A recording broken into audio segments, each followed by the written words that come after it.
Recognized. Thank you, Chairman Turner, for yielding, and I want to thank you for your leadership on this bill. Mr. Speaker, I rise today in strong support of H.R. 7888, the Reforming Intelligence and Securing America Act.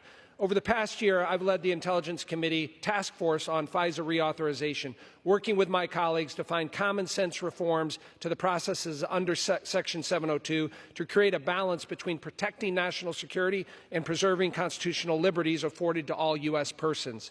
It's important to state at the outset that Section 702 is used only to target bad actors overseas and our adversaries who are not protected under the Fourth Amendment. It is not used to surveil or target Americans. Throughout our process, we regularly engage with national security leaders, former Trump administration officials, and our colleagues, both on the Judiciary Committee and throughout the conference. This bill before us makes targeted, meaningful changes to FISA and Section 702 without upending the statute in a way that will lead to unintended consequences, resulting in the United States being less safe. Prior to coming to Congress, I served as an assistant U.S. attorney and chief terrorism prosecutor. I witnessed firsthand the valuable use of FISA. Section 702 is a critical tool that helps the IC defend the United States against the malign actors we worry about daily.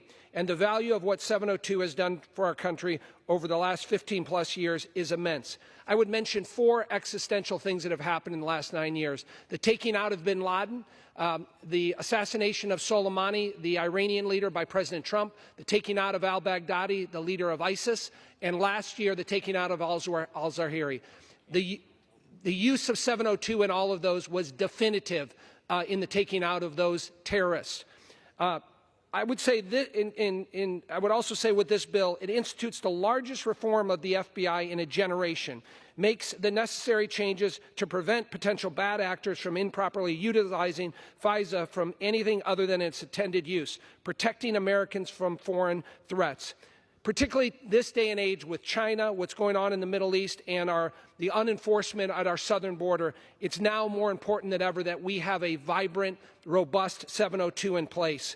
Lastly, I would just submit for the record a letter from Mike Pompeo, John Radcliffe, Devin Nunes, William Barr, and Robert O'Brien, former Trump administration officials that worked in national security, where they specifically support our bill and express grave concern about the Warren Amendment that will be brought up today. And I urge a no vote on the Warren Amendment and a yes vote on our underlying bill, and I yield back.